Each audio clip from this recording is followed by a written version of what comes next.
Allez, on va plonger au cœur de nos assiettes pour décrypter un défi mondial qui s'y cache, celui des aliments ultra transformés. Posez-vous cette question. Et si en fait, la plus grande menace pour notre santé n'était pas un virus lointain, mais quelque chose qui se cache juste là, sous nos yeux, dans ces emballages si colorés qu'on achète tous les jours? Bon, alors, pour commencer, on va s'intéresser à l'ascension fulgurante de ces fameux aliments. De quoi parle-t-on exactement? Et surtout, quelle place ça a pris dans nos vies? Alors, c'est quoi, au juste, un aliment ultra transformé? Un AUT comme on dit. Oubliez l'image du simple plat préparé, hein. On est bien au-delà de ça. Il s'agit de véritables formulations industrielles. Imaginez un peu, on prend des substances extraites de matières premières super bon marché, on les mélange avec tout un tas d'additifs, et au final, on obtient des produits qui franchement n'ont plus grand-chose à voir avec de la vraie nourriture. Leur but premier et unique, le profit. Et l'ampleur du phénomène, ça donne le vertige. Dans les pays à revenus élevés, ces produits représentent la moitié, oui, la moitié de toutes les calories consommées chaque jour. C'est juste énorme. Ça montre bien à quel point notre alimentation a été littéralement envahie. Évidemment, une telle situation, ça n'arrive pas par hasard. Derrière, il y a tout un système vraiment puissant qui est alimenté par des forces commerciales qu'on va maintenant décortiquer ensemble. Le modèle économique, il est à la fois simple et redoutablement efficace. En gros, comment ça marche? On prend des produits agricoles de base, genre du maïs, du soja, des trucs souvent subventionnés, donc qui ne coûtent presque rien, et hop, on les passe à la moulinette industrielle pour en extraire des poudres, des sirops, ce qu'on appelle des isolats. Et là, la rentabilité, elle est maximale. Et cette stratégie, c'est comme un manuel bien rodé. Première étape, des ingrédients à bas coût. Deuxièmement, on les conçoit pour être hyper appétants. C'est un mot un peu technique qui veut dire qu'ils sont tellement savoureux qu'ils court-circuitent nos signaux de satiété, ils nous poussent à en manger toujours plus. Troisièmement, un marketing ultra agressif pour créer le désir.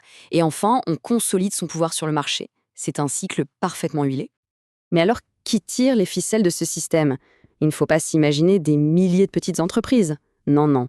Le marché est complètement dominé par une poignée de géants, des multinationales. Leurs noms, on les connaît tous, ils sont sur quasiment tous les emballages. Ok, le constat est assez lourd. Mais alors, que faire? Comment réagir? Heureusement, il y a des choses qui bougent. Une réponse politique commence à émerger, et elle s'articule autour de 4 grands axes. On regarde ça.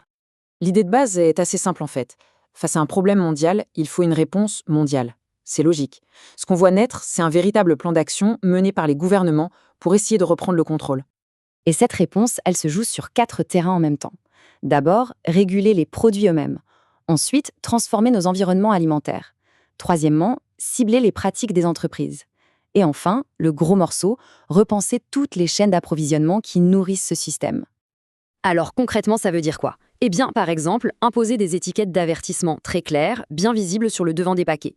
Ça veut dire aussi interdire la pub qui cible les plus jeunes, mettre en place des taxes sur les produits les plus nocifs pour en décourager la consommation. Et, point super important, protéger les écoles pour en faire des sanctuaires, de vraies zones sans malbouffe.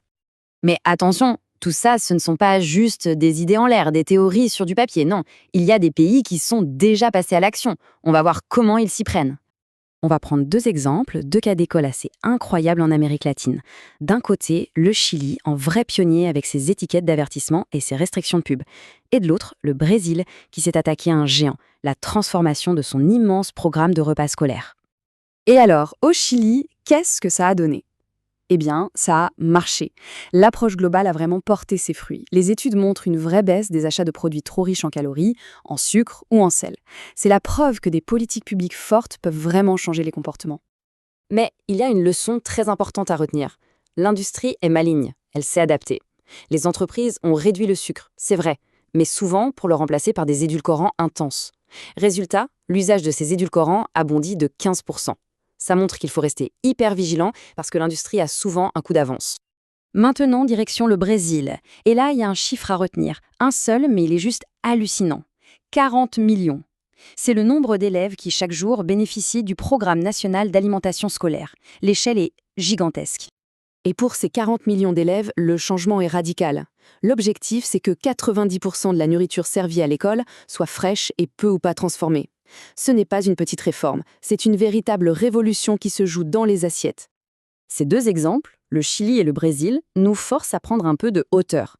Parce qu'au fond, le défi des AUT, ce n'est pas juste une question de nutrition. C'est bien plus large. c'est un enjeu qui concerne tout le système. Et voilà, on arrive au cœur du problème. On a un système alimentaire mondial où la logique de profit des entreprises passe avant la santé des populations. C'est aussi simple et brutal que ça. Et c'est cet équilibre-là qu'il est urgent d'inverser. Mais attention, cette transformation doit se faire de manière juste. On ne peut pas mettre en place des solutions qui, au final, pénaliseraient les plus vulnérables. Il est crucial de s'assurer que les populations qui dépendent de ces aliments bon marché aient accès à des alternatives saines et tout aussi abordables. C'est la clé. La conclusion, elle est donc assez claire. C'est une transformation en profondeur qui s'impose. Ça veut dire réorienter les subventions agricoles vers une alimentation saine, s'attaquer aux dégâts environnementaux comme la pollution plastique, et surtout, ça veut dire limiter le pouvoir économique et politique démesuré des géants de l'agroalimentaire.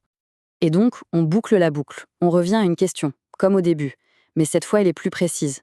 Le véritable enjeu, finalement, c'est de savoir si on est capable, collectivement, de construire un système alimentaire qui inverse les priorités. Un système où la santé de tous passe avant les profits de quelques-uns. La question reste ouverte.